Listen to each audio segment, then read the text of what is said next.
Costa é presidente do Conselho Diretivo da Secção Regional dos Açores da Ordem dos Arquitetos. Vai fazer um segundo mandato, aliás, já tomou posse para este segundo mandato. Vai ter essa responsabilidade até meados de 2026. Obviamente que tem que começar esta entrevista, que no fundo é uma conversa para percebermos o mundo da arquitetura, o que está mal, o que nem por isso, e também deixar aqui alguns conselhos e questões muito práticas. Nuno Costa, não posso começar, no entanto, de outra forma. Que desafios essenciais para os próximos 3 anos ao nível da Ordem dos Açores? Olá, bom dia. Antes de mais, o primeiro mandato foi um mandato em que houve uma série de dificuldades, porque nós tivemos que instalar a secção regional dos Açores. Antes existia apenas nos Açores uma delegação e que passou a ser uma secção regional. Isto no âmbito da reestruturação da Ordem, onde existia apenas 2 secções e passaram a existir 7. Em paralelo, nós tivemos o esforço de procurar chegar até à sociedade, chegar ao sector político e desencadear uma série de processos pela defesa da qualidade do espaço público e pela valorização da profissão. E ao mesmo tempo a promoção da arquitetura. E inclusive trouxemos para cá pela primeira vez o Congresso da Ordem dos Arquitetos.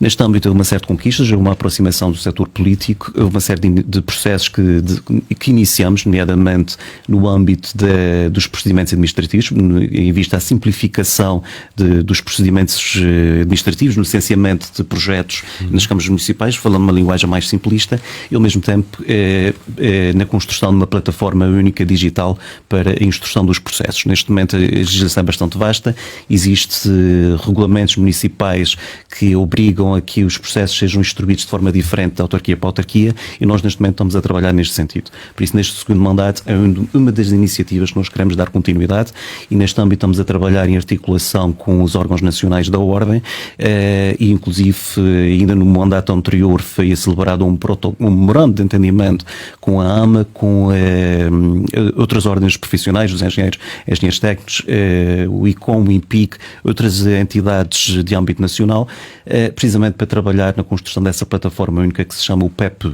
Plataforma Eletrónica de Procedimentos Urbanísticos, isto no âmbito da aplicação do regime jurídico de urbanização e edificação. Por isso é um dos projetos que nós queremos dar continuidade. Por outro lado, também temos vindo a verificar na área da habitação que há uma série de processos em curso, nomeadamente em 2019 foi criada a Lei de Bases da Habitação. A Lei de Bases da Habitação previu a nível nacional a Comissão Nacional da Habitação, a nível regional não existe nenhuma comissão a esse nível. Este mesmo diploma também as cartas municipais da habitação, que as câmaras têm a obrigação de as implementar, que eu tenho conhecimento só de Ponta Delgada que está em curso, entre outros instrumentos, outros mecanismos, inclusive os conselhos municipais de habitação, que eles podem vir a ser constituídos. E nós a nível regional temos vindo a assistir, e atualmente há todo um quadro no âmbito do primeiro direito e do PRR, em que são mais de 220 milhões que vão ser investidos até 2026. Já vamos falar dessa questão e também da relação da Ordem, quer com as câmaras municipais, quer com o Poder Regional. Ficou uma frase sua da tomada de posse em que assinalava a necessidade de promover a qualidade em detrimento do preço. O que é que o Nuno Costa queria dizer com isto?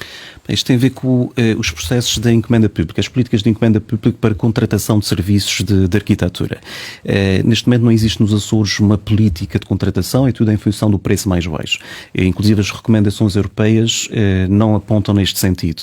E este é um critério que não valoriza, não promove a qualidade, muito pelo contrário. E além disso, o próprio Estatuto de Ordem dos Arquitetos refere de uma forma clara que o arquiteto deve abster-se de competir exclusivamente com base na remuneração. Daí que nós temos vindo a trabalhar junto e sensibilizar as várias entidades públicas regionais, quer de câmaras, quer do governo, precisamente para alterar estes critérios, em que deverão ser tidos em consideração critérios de qualidade da própria construção, fatores da integração da própria obra no espaço urbano onde se insere, a qualidade da construção e, nomeadamente, ou eventualmente, também critérios para selecionar as equipas técnicas. O preço tem um peso demasiado nas decisões? Neste momento, praticamente todos os concursos que são promovidos na região, o critério de seleção dos candidatos é o preço mais baixo. Ou seja, estamos a trabalhar não a promover a qualidade, mas sim a baixar o nível de qualidade e inclusive as condições em que os arquitetos ficam sujeitos a ter que trabalhar, muitas vezes vêm-se em situações onde o preço está esmagado, porque depois também o próprio Código de Contratação Pública prevê o preço é normalmente baixo e às vezes é uma diferença de 40% para o valor base que é lançado.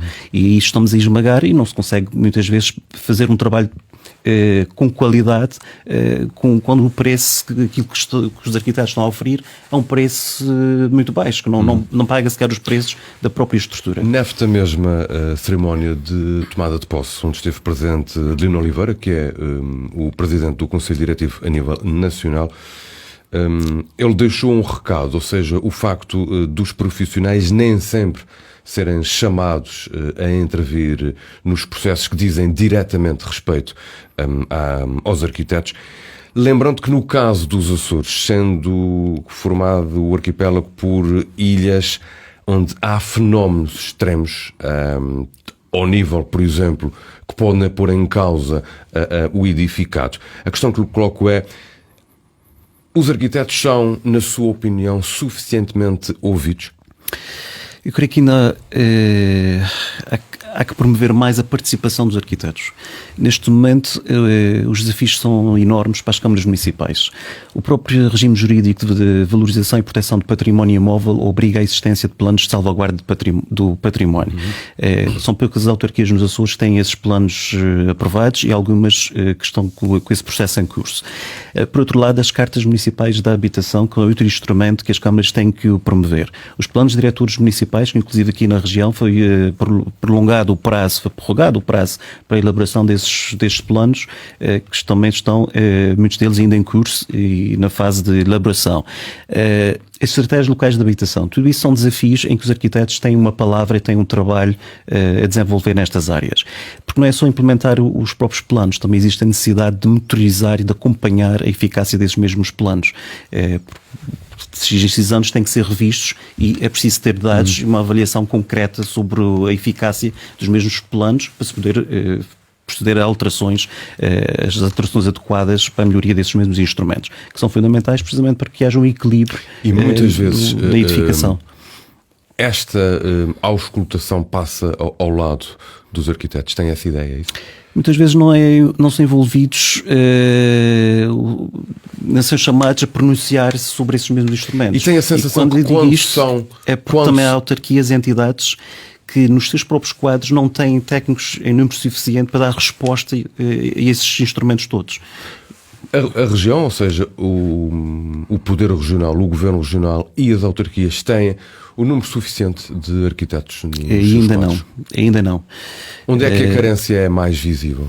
Já, de exemplo, nós temos as lajes de Santa Cruz das Flores, que neste momento não tem nenhum arquiteto a trabalhar diretamente na autarquia. Nesses últimos 3 anos assistimos ao município da Calheta a contratar um arquiteto, que antes também não tinha ninguém ao seu serviço. A Câmara da Horta também contratou uma arquiteta para o quadro do município, já existia uma na empresa municipal, mas essa arquiteta contratada foi uma arquiteta que entrou para a ordem há sensivelmente 3 anos, ou seja, com muito pouca experiência profissional. Estamos a falar, no caso da Horta, de uma autarquia que tem uma dimensão equivalente à Câmara da Lagoa e Câmara da Ribeira Grande, onde essas câmaras têm 5, 6 arquitetos nos seus quadros a trabalhar o tempo inteiro. Por isso existe ainda aqui algumas falhas a nível regional. O próprio município de Santa Maria estava em vias de lançar um procedimento, não sei se entretanto já o fez. E face a esses desafios, esses planos, a necessidade de fazer a apreciação dos projetos de arquitetura, tudo isto impõe a necessidade de haver essa contratação de arquitetos. E inclusive a própria Lei 31 de 2009, estamos a falar já de 14 anos, já obrigava que esse trabalho fosse feito forçosamente por arquitetos.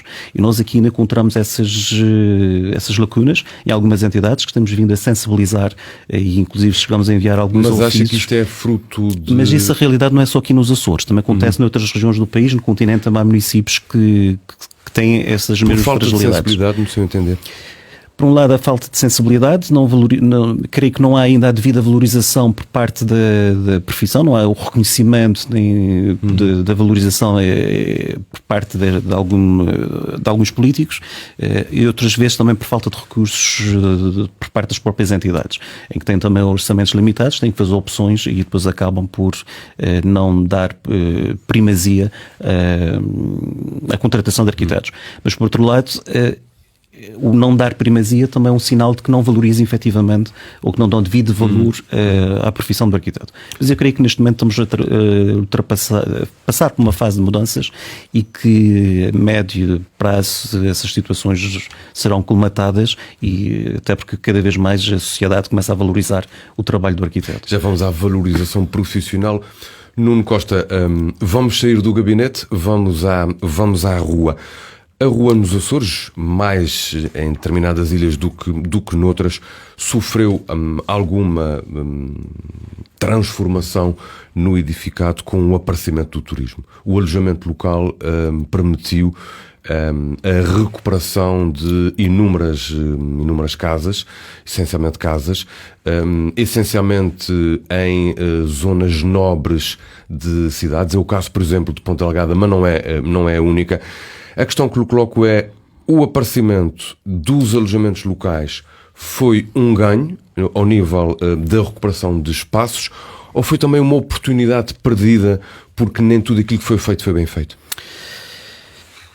Há aspectos positivos e aspectos negativos. Existiam muitos imóveis que estavam devolutos, que estavam em ruínas, e o facto de serem aproveitados para o alojamento local obrigou a reabilitar esses mesmos imóveis. No entanto, também houve muita destruição de património. Houve muitos edifícios que foram totalmente destruídos, mantendo-se apenas fachadas, e foram reconstruídos só em função do alojamento local.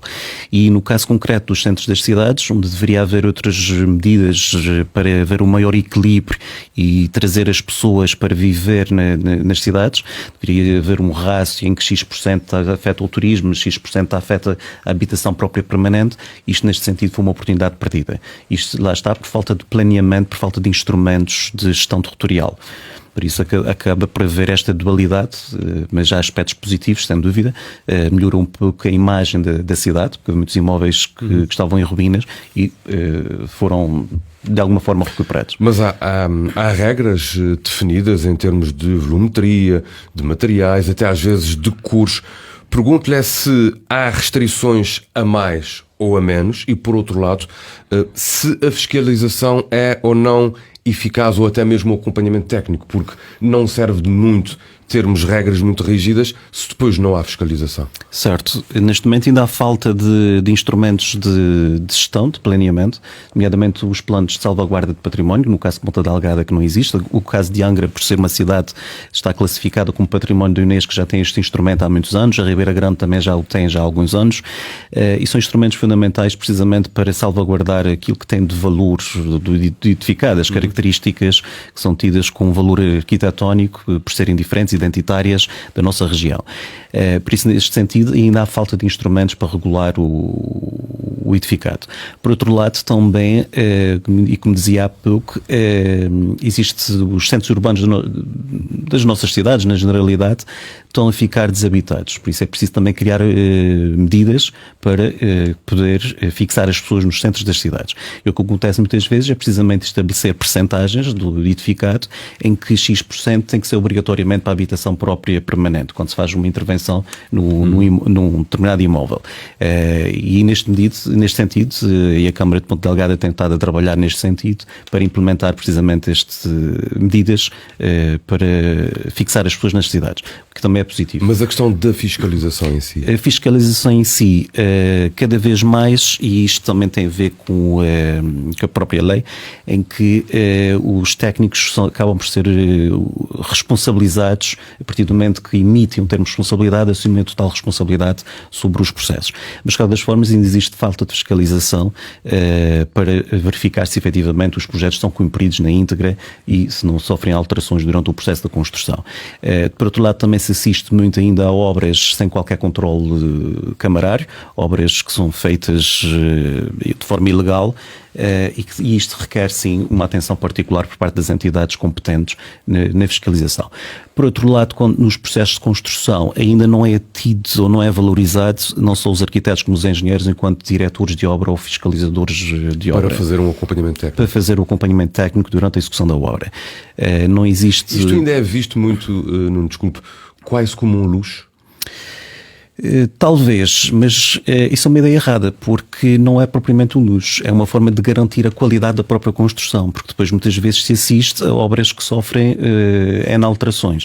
Deu até um exemplo, há uns anos atrás, logo quando comecei a profissão, num projeto, um pavimento de terra que deveria ter uma SAM da ordem de 15 cm de betão, foi executado apenas a camada de limpeza com 5 cm. É natural que aquilo iria dar problemas a nível futuro. Por isso é fundamental que haja um acompanhamento da obra para garantir que o projeto é executado de acordo com aquilo que está devidamente previsto. E neste nível acaba por ser uma oportunidade que quer os arquitetos e os engenheiros não estão propriamente a aproveitar.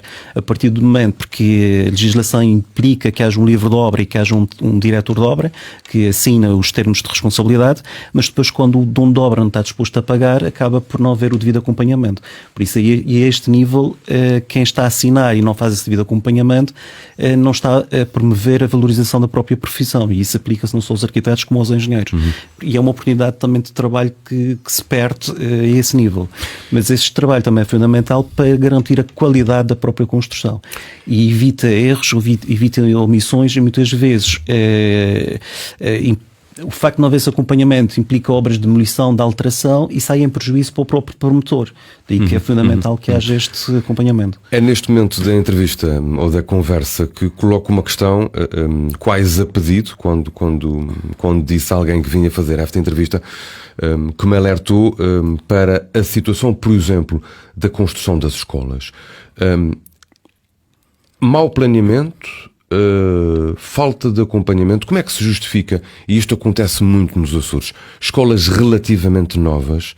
É verdade que há um desgaste nas escolas, mas como é que escolas relativamente novas, ao fim de 7, 8 anos, necessitam de intervenções tão significativas? O que é que falha aqui?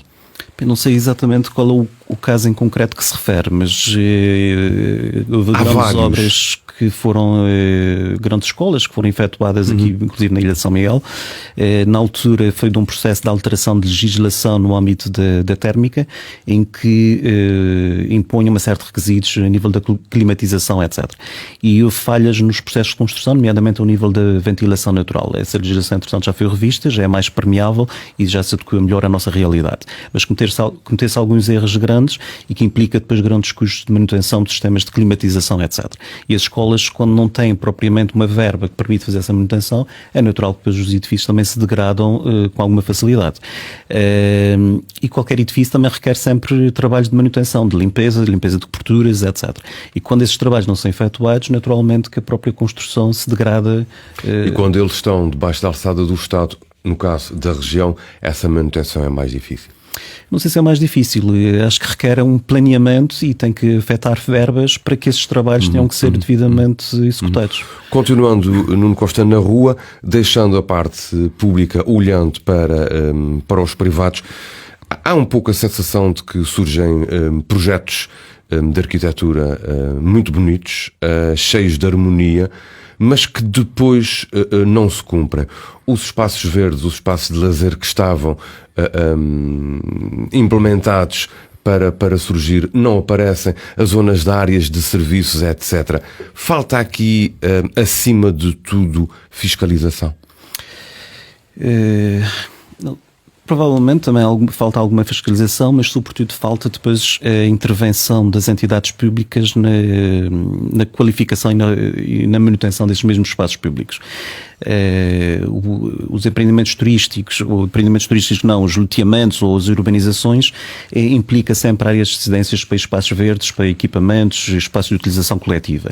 E os projetos podem muitas vezes não estar devidamente executados ou acabados a nível dos espaços públicos, e muitas vezes os jardins ficam simplesmente como relevados e necessita de arborizar, colocar equipamento público, bancos, caixotes de lixo ou até mesmo equipamentos de lazer. Por exemplo, os espaços verdes, os espaços de lazer são muitas vezes esquecidos depois. Sim. E requer manutenção. E essa manutenção traz custos para as entidades públicas, pois são as responsáveis por Mas há quem diga isso. muitas vezes que eles só surgem nas plantas para constar, para os projetos serem aprovados nas câmaras. Mas não deveria acontecer isso. Mas houve essa crítica algumas vezes.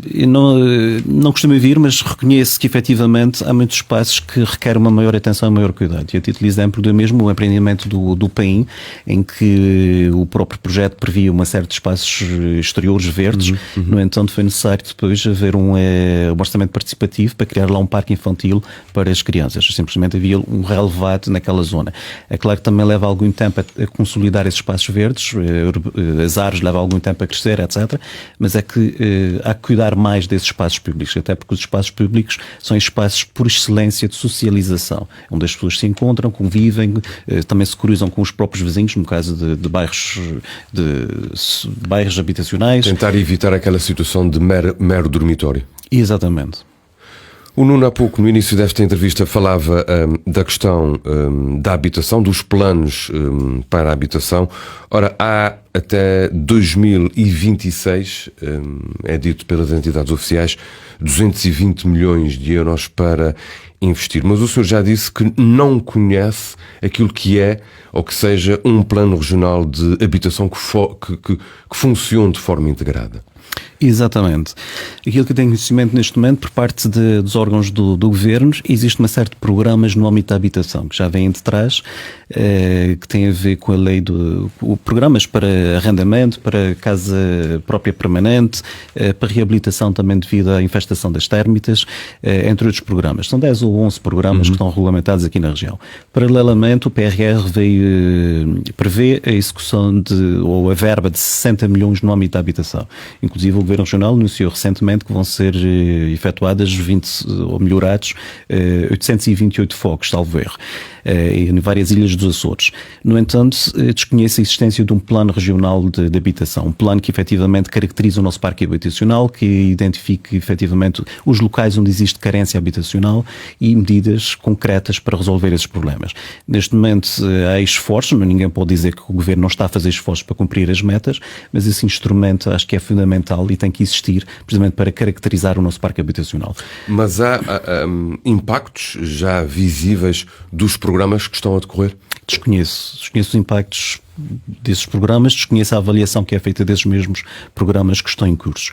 Eventualmente também deveria existir uma plataforma eletrónica que reunisse toda essa informação para que nós também pudéssemos acompanhar, porque lá está, não é só implementar esses programas, mas existe também a necessidade de monitorizar e avaliar a eficácia desses programas. E esses dados, eu desconheço por completo a existência desses dados. Daí que também uma das coisas que nós nos propusemos para este mandato foi criar o Conselho Regional de Habitação, em que a Ordem dos Arquitetos, a Ordem dos Engenheiros, os Engenheiros Técnicos, a ICOP, as entidades ligadas ao setor da construção, principalmente, e também faz sentido da parte social, que entidades que façam acompanhamento social de inserção, etc., que também estejam presentes neste Conselho, para que possa existir medidas concertadas entre o Governo e a própria sociedade para que haja melhores instrumentos de gestão e de planeamento a nível da habitação.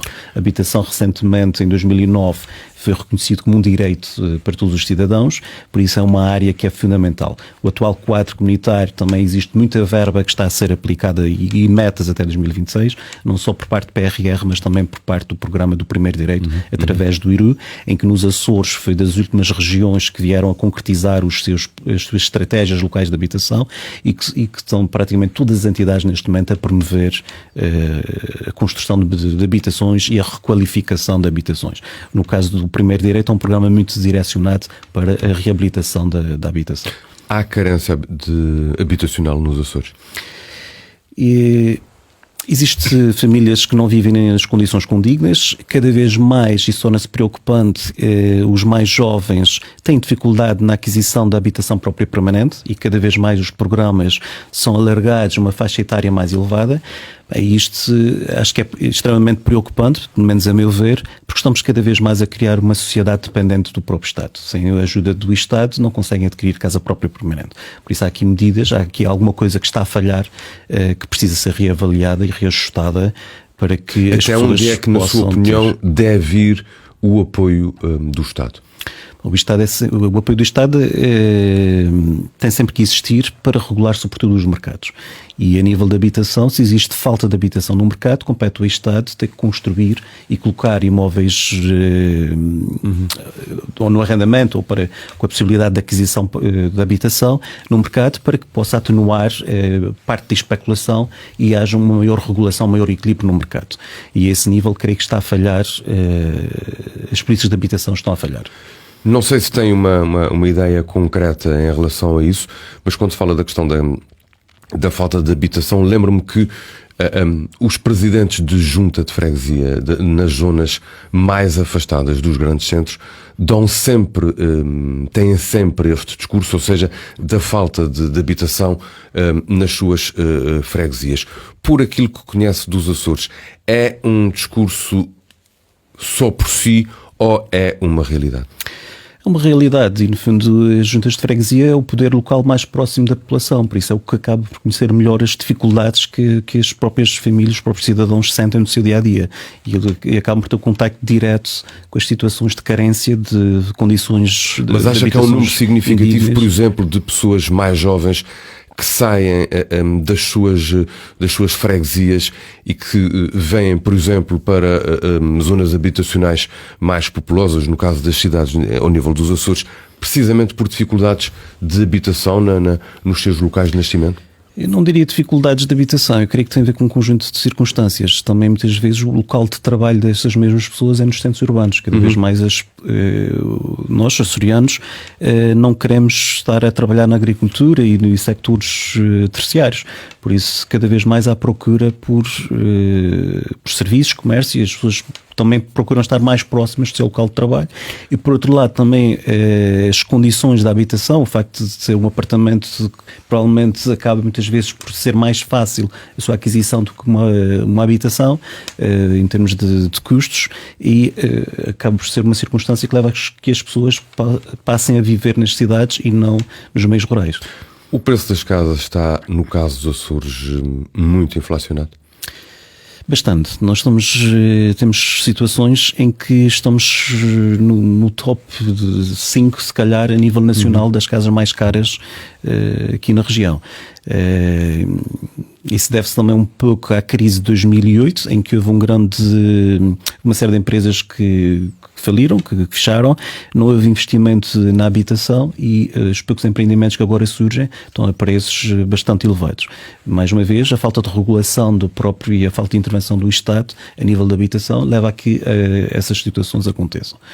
Por outro lado, também o facto de muitos imóveis terem sido desafetos ao turismo também retirou muitos imóveis da parte do parque habitacional, o que também conduz a esta situação. Por isso, a nível do alojamento local, também há que regular ou seja, na sua opinião, não há grandes dúvidas, o inflacionamento resulta de pouca oferta? Sim. Ponto final. Sobretudo.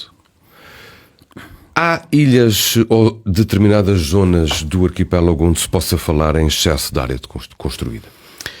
Creio que nos últimos anos cometeu-se aqui alguns erros por falta de planeamento. Há zonas que começaram a crescer em altura quando uma densidade muito acima daquilo que historicamente verificamos nas nossas cidades.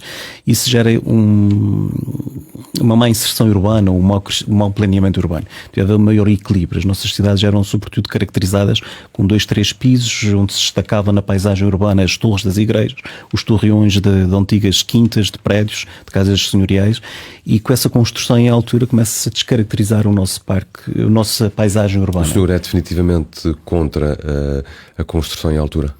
Não sou contra, eu acho que tem que haver um equilíbrio e tem que haver uma transição entre as malhas que existem e as malhas que são e as novas malhas urbanas. Tem que haver um equilíbrio, uma harmonia a nível urbano.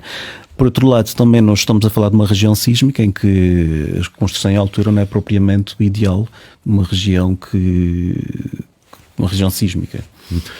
Uma das questões que envolveu a secção da Ordem no anterior mandato teve a ver com aquilo que era pensado ou que foi pensado para as portas da cidade, no caso de Ponta Delgada, com um concurso realizado. A questão que lhe coloco é: aquilo que neste momento está definido para a zona, na sua opinião, é uma mais-valia ou nem por isso? Mais uma vez, tem aspectos positivos e negativos. É uma mais-valia no sentido que privilegia o cidadão em detrimento do automóvel. E até sou mais, podem-me acusar de ser radical. A Rua Machado dos Santos é uma rua também bastante dinâmica do ponto de vista do comércio. Eu defendo que deverá ser restrita a transportes públicos. E também a norte desta mesma artéria existem 3 ou 4 ruas que vão ligar ao Jardim Antero de Quental e ao Largo do Colégio, que também são ruas que já existe bastante comércio, serviços, restauração, e que também merecia retirar de lá os carros. Isso precisamente para valorizar o peão. A nossa participação com a Câmara Municipal foi no âmbito de uma prestação de serviços de assessoria técnica, em que nós aconselhamos a Câmara precisamente a lançar um concurso, precisamente para promover qualidade.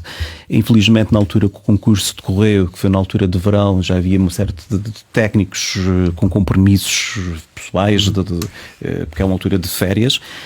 Por outro lado, a natureza e a dimensão do projeto também não é qualquer gabinete que tem capacidade de resposta. Infelizmente, os resultados obtidos, e apesar de terem sido positivos, a Câmara Municipal depois tem, com a sua total legitimidade, decidir não avançar com nenhuma das propostas entregues no concurso. Por isso, deste ponto de vista, a Câmara cumpriu com as nossas recomendações e tem total legitimidade depois para tomar a decisão que tomou. A nível da intervenção, um projeto que era ambicioso para dotar a cidade de espaços verdes e uma série de outras condições, acabou por se restringir apenas àquela zona. Não só a zona, mas a criação de espaços verdes, corredores verdes na cidade, não se verifica neste momento em construção na cidade. Por isso há todo um programa que tem sido elaborado, que depois foi, de alguma forma, posto de parte em detrimento da intervenção que está a ser efetuada. Que sensação, que ideia, o senhor que está no meio, que ideia é que tem? Nós temos o hábito de recuperar o nosso património. Eu falo nisso, quer o privado, quer o público. E coloco-lhe a questão porque, por exemplo, no estrangeiro, nas cidades que hoje em dia têm mais turismo, e nós temos apostado no turismo, os imóveis relevantes, os imóveis que são para turista visitar, estão permanentemente em recuperação. Aliás, numa dessas cidades, há poucos meses ouvi dizer que há ali uma grua quase permanente. Nós temos este hábito / capacidade, porque também há capacidade financeira para o fazer, e coloco a questão quer no privado, quer no público. Eu creio que há também aspectos a melhorar. Ainda há poucos imóveis que têm valor arquitetónico e que estão completamente obsoletos e estão em ruínas. E nós temos aqui na região autónoma dos Açores, somos ilhas, temos todas as ilhas naturalmente e todos os municípios têm orla costeira. Existe uma série de estruturas que estão completamente abandonadas, os portinhos fortes, etc. Se há ilhas que têm vindo a preservar e fazem intervenções cuidadas, no caso em particular da Ilha de São Miguel, estão praticamente todos esquecidos. O caso do Porto de Santiria, o caso do Porto das Capelas, que são estruturas únicas e com grande valor, com grande potencial até mesmo para o turismo, e que estão completamente, até estão vedadas à população no geral. A nível do edificado das cidades, muitas vezes aquilo que se assiste é demolir para construir de raiz. E aquilo que muitas vezes é chamado de fachadismo. Por isso não há propriamente uma política de recuperação de imóveis. Muitas vezes preferem demolir e mantêm apenas a fachada como se isso fosse uma reabilitação. Mas a reabilitação é muito mais do que isso, porque o edificado também é mais do que isso. A arquitetura é mais do que isso. A arquitetura são espaços, há características, a própria tipologia, a própria organização dos edifícios, tudo isto tem um determinado desenho e isto não é valorizado. Isso também se deve ao facto de não haver políticas. Mas essa valorização sai cara? Não diria que sai caro, porque tem um valor acrescido, porque existe um potencial a nível de património da identidade. E isto é uma mais-valia para os Açores. Porque se nós começarmos a destruir todo o nosso património, o que é que nos resta? Porque os Açores têm vindo a ser promovidos muito em prol do seu património natural, mas nós também temos uma cultura. Inclusive temos obras com valor arquitetónico na região. Não só do tempo da arquitetura da Laranja, mas também no século passado vi-se algumas obras de arquitetura contemporânea de João Correia Rebelo, de Manuel António Vasconcelos, do Rito Teixeira, obras modernistas de grande valor e que estão a nível nacional ou até mesmo internacional. E muitas dessas obras nem sequer estão classificadas e têm vindo a sofrer obras e acabam por destruir a essência desses mesmos edifícios e perdem o seu valor. Nuno Costa, a profissão levou uma machadada quando voltou a desaparecer o curso de arquitetura na Universidade dos Açores? Eu não diria uma machadada, mas perdeu-se aqui na região algum valor, porque o curso aqui nos Açores tinha a mais-valia que os alunos que eram formados aqui pela Universidade dos Açores, que tinham os preparatórios e depois seguiam para o ISCTE, acabavam por ter um conhecimento muito mais profundo da nossa realidade, das nossas características, dos nossos materiais, dos nossos processos construtivos. E isso, deixando de existir, os profissionais ou os novos arquitetos acabam por não aprofundar tanto a nossa realidade. E neste sentido acaba por ser uma oportunidade perdida. Nós temos um bom rácio de arquitetos aqui na região, considerando um arquiteto por cada 1000 habitantes. Neste momento nós temos esses números. Um para 1000 é a regra. Sim. Nós aqui na região cumprimos esta regra, mas tendo cá um curso de arquitetura é sempre uma mais-valia, até porque existe a necessidade de conhecer e de acompanhar a evolução das intervenções que são feitas, da paisagem urbana, do próprio edificado que é construído, e há necessidade de haver uma mais investigação sobre a arquitetura e o urbanismo nos Açores. E havendo aqui um curso de arquitetura e eventualmente um centro de investigação que também com essas valências, representaria uma mais-valia aqui para a região. O curso será fechado por falta de procura? Eu cheguei a colaborar, aliás, comecei a dar aulas na universidade precisamente numa altura que estava a fazer um mestrado na área de património e fui convidado para colaborar e lecionar algumas disciplinas do curso. Por isso apanhei os últimos 3-4 anos do curso aqui nos Açores. A crise de 2008 levou a que houve um grande decréscimo de alunos aqui na Universidade dos Açores, mas não uma realidade única, porque até mesmo no continente, universidades como a Faculdade de Arquitetura, os etc., baixaram praticamente. Todos baixaram, inclusive as médias de acesso ao curso de arquitetura baixaram, em que antes as médias mais elevadas de acesso era arquitetura e medicina, e isto perdeu-se a partir de 2008 até 2015 sensivelmente. No entanto, o curso teve 2 anos que não atingiu o número mínimo que é exigido pela entidade que regula os cursos, a A310. Não conseguiu atingir os 10 alunos. No último ano em que foram abertos, considerando os alunos de Erasmus, a curva já estava a inverter, o número de alunos já estava a aumentar. Estava a seguir também a tendência nacional de haver mais procura pelo curso de arquitetura. No entanto, foi a opção da universidade de não querer apostar mais no curso e os preparatórios aqui encerraram. Os arquitetos são hoje, em 2023, são profissionais reconhecidos? É uma profissão reconhecida? Cada vez mais, mas ainda há todo um trabalho a desenvolver junto da sociedade. Inclusive nós temos ilhas nos Açores com 4-5 mil habitantes onde não há um único arquiteto a trabalhar inteiramente no privado. E isso que acontece nas ilhas mais pequenas, aqui em São Miguel, também nos meios rurais, também vê-se muito ainda pessoas que não recorrem diretamente aos serviços do arquiteto e sim desenhadores ou engenheiros civis. Mas infelizmente isso ainda acontece. E existem algumas práticas que não deveriam acontecer, aquilo que designadamente costuma-se chamar de assinaturas de favor. Isso não deveria acontecer, infelizmente ainda acontece. Mas por outro lado também já há cada vez mais uma sociedade mais instruída e que valoriza a profissão e que faz questão de recorrer aos serviços do arquiteto, porque veem precisamente que representam uma mais-valia no planeamento e na gestão da própria obra. Nuno Costa, o que é que um privado, ou seja, alguém que vai fazer uma casa, qual é a sua principal preocupação quando vai construir? O preço, os materiais, o tempo que leva?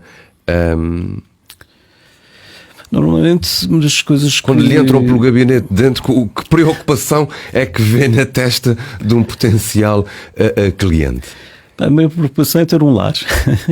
Quando recorrem muitas vezes, procuram construir uma casa, muitas vezes a casa dos sonhos, muitas vezes também com um orçamento muito limitado, e o tempo também da execução dos próprios trabalhos é uma coisa que também preocupa quem vai investir.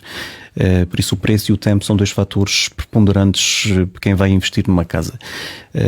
Muitas vezes vê-se algum desconhecimento, muitas vezes as pessoas não têm a noção da dimensão do espaço, da dimensão da casa, das áreas, não têm a noção do próprio orçamento, daí que é fundamental recorrerem a técnicos devidamente qualificados. E não qualificados. percebemos nada de, por exemplo, materiais, presumo. Também não necessariamente. Tem às vezes algum gosto pessoal, muitas vezes os próprios materiais podem não ser os mais adequados, mas para isso existem os profissionais precisamente para recomendar e dar as melhores orientações nesse sentido. Para que haja harmonia na construção e efetivamente haja uma resposta com qualidade para as necessidades de determinada família. Estas entrevistas que eu considero conversas terminam sempre, esta palavra aberta, terminam sempre olhando também um pouco mais para a pessoa. O Nuno Costa, quando não está no gabinete, que hobbies é que tem? Bem, neste momento tenho poucos hobbies, mas tenho que retomá-los. Já tive uma fase que fazia muitos trilhos, praticamente todos os trilhos homologados aqui na Ilha de São Miguel, cheguei a fazê-los todos, até alguns 2 e 3 vezes. Tem alguma preferência? Um dos que mais gostei de fazer e que já o fiz várias vezes foi o da Lagoa de Fogo de Vila Franca até a Lagoa de Fogo, que tem as levadas. Entrando pelo sul. Exatamente. Depois já ali uma série de nascentes, acho que é lindíssimo, e eventualmente dar a volta à lagoa. Também um que não é homologado, que também gostei bastante de fazer, que é no Monte Escuro, que vai dar o pico, que tem uma vista brutal sobre a lagoa e que é pouco movimentado, e ainda bem que o é. Também tive uma fase que fazia stand-up paddle e às vezes de inverno ia para a Lagoa das 7 cidades e já dei por mim sozinho com em cima da prancha, a sorrir no meio da lagoa, no meio do nada, uma sensação super descontraído. É viciado em coisas como a internet, o telemóvel? Não tanto. Passa algum tempo às vezes, mas não. Mas é das pessoas que ficam em pânico se chegar ao escritório e perceber que não trouxe o telemóvel. Faz sempre falta o telemóvel. É sempre uma mensagem, é sempre um telefonema, é sempre um e-mail para consultar. Por isso o telemóvel. Mas tem a ideia que perdemos muito tempo neste segmento da vida dos dias de hoje? Eu não sei se perdemos muito tempo, depende do uso que nós damos. Se utilizamos como uma ferramenta de trabalho ou de lazer. Isso varia muito, acho que varia de pessoa para pessoa. Há quem dê mais primazia e utilize como uma ferramenta de trabalho, outros não. Mas posso lhe dizer que há uns anos atrás fui com os meus sobrinhos tomar banho nos poços. O mais pequenino tinha cerca de 2 anos e entrou para a água sozinho. E estava com o telemóvel no bolso, tive que ir buscar a água e o telemóvel entrou dentro da água. E fiquei uma semana sem telemóvel. Só liguei a meio da semana para ver se tinha mensagens ou alguma coisa importante. Bem, foi uma semana super tranquila de não ser incomodado, não ser interrompido. Cá está. E às vezes é preciso desligar o telemóvel para não se poder concentrar e efetivamente conseguir produzir até o trabalho que tem de produzir. Antigamente não havia telemóvel e a vida fazia-se. É um bom garfo ou nem por isso? Gosto de um bom prato. Tem alguma preferência? Tanto carne, peixe, não tenho assim nenhuma preferência, mas um bom prato acompanhado com um copo de vinho, em boa companhia. Cozinha ou pela reação não me parece? Diga? Cozinho uma vez no ano.